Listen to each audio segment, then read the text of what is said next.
ഉൽപ്പത്തി അധ്യായം 49. യാക്കോബ് തന്റെ മക്കളെ വിളിച്ചു പറഞ്ഞു, എല്ലാവരും ഒന്നിച്ചു കൂടുവിൻ. ഭാവിയിൽ നിങ്ങൾക്ക് എന്ത് സംഭവിക്കുമെന്ന് ഞാൻ പറയാം.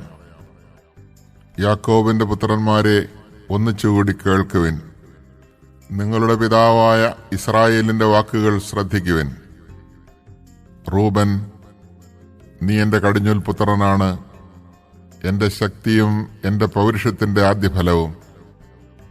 അഹങ്കാരത്തിലും ശക്തിയിലും നീ മുൻപൻ തന്നെ. വെള്ളം പോലെ അസ്ഥിരനായ നീ മുൻപനായി വാഴില്ല.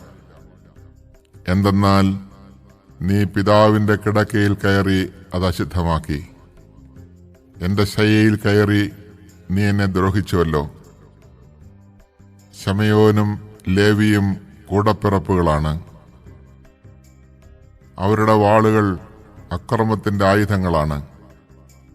അവരുടെ ഗൂഢാലോചനകളിൽ എന്റെ മനസ്സ് പങ്കുകൊള്ളാതിരിക്കട്ടെ. അവരുടെ സമ്മേളനത്തിൽ എന്റെ ആത്മാവ് പങ്കുചേരാതിരിക്കട്ടെ. എന്തെന്നാൽ തങ്ങളുടെ കോപത്തിൽ അവർ മനുഷ്യരെ കൊന്നു, ക്രൂരതയിൽ അവർ കാളകളുടെ കുതിഞ്ഞരമ്പ് വെട്ടി.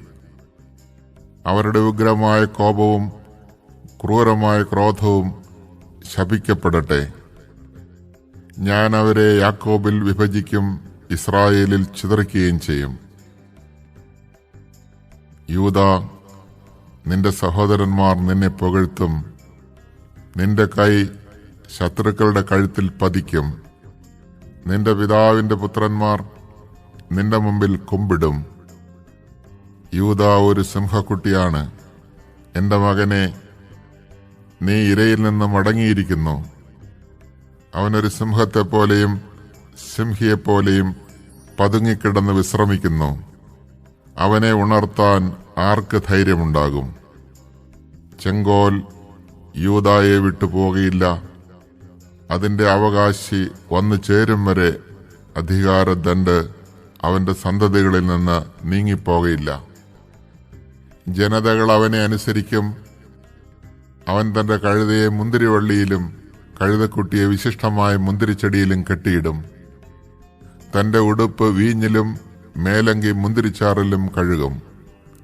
അവന്റെ കണ്ണുകൾ വീഞ്ഞിനേക്കാൾ ചെമന്നും പല്ലുകൾ പാലിനേക്കാൾ വെളുത്തുമിരിക്കും. സെബുലൂണാകട്ടെ കടൽ തീരത്ത് വസിക്കും. അവൻ കപ്പലുകൾക്ക് അഭയകേന്ദ്രമായിരിക്കും. സീദോനായിരിക്കും അവന്റെ അതിർത്തി. ഇസാക്കർ ഒരു കരുത്തുറ്റ കഴുതയാണ്. അവൻ ചുമടുകൾക്കിടയിൽ കിടക്കുന്നു. വിശ്രമസ്ഥലം നല്ലതെന്നും ദേശം മനോഹരമെന്നും അവൻ കണ്ടു. അതുകൊണ്ട് അവൻ ചുമട് കയറ്റാൻ ചുമൽ കുനിച്ചുകൊടുത്തു. കൂലിവേല ചെയ്യുന്ന ഒരു ദാസനായി തീർന്നു. ഇസ്രായേലിലെ മറ്റു ഗോത്രങ്ങളെപ്പോലെ ദാൻ സ്വന്തം ജനങ്ങൾക്ക് ന്യായം നടത്തി കൊടുക്കും.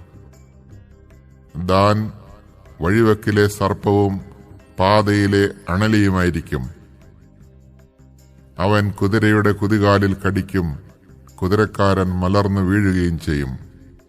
കർത്താവേ, ഞാൻ അങ്ങയുടെ രക്ഷ കാത്തിരിക്കുന്നു. ഗാദിനെ കവർച്ചക്കാർ ആക്രമിക്കും, എന്നാൽ അവൻ അവരെ തോൽപ്പിച്ചോടിക്കും. ആഷേറിന്റെ ആഹാരം സമ്പന്നമായിരിക്കും. അവൻ രാജകീയ വിഭവങ്ങൾ പ്രദാനം ചെയ്യും.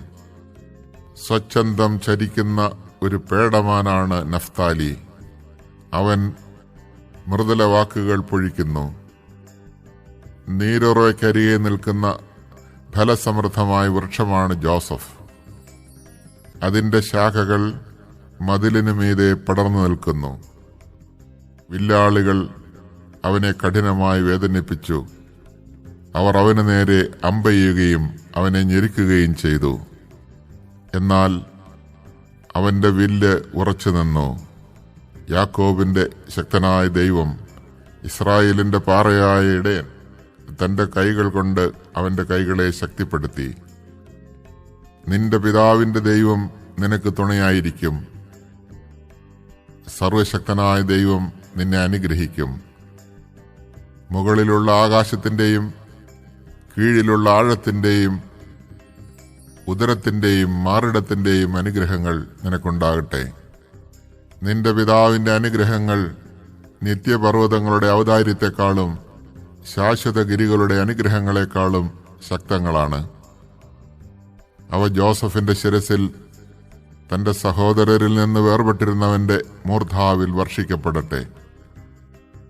ആർത്തിയുള്ള ഒരു ചെന്നായാണ് ബെഞ്ചമിൻ.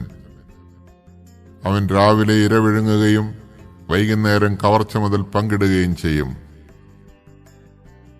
ഇവരാണ് ഇസ്രായേലിലെ 12 ഗോത്രങ്ങൾ. അവരുടെ പിതാവ് അവരോട് പറഞ്ഞതാണിത്. അവൻ എല്ലാവരെയും അനുഗ്രഹിച്ചു.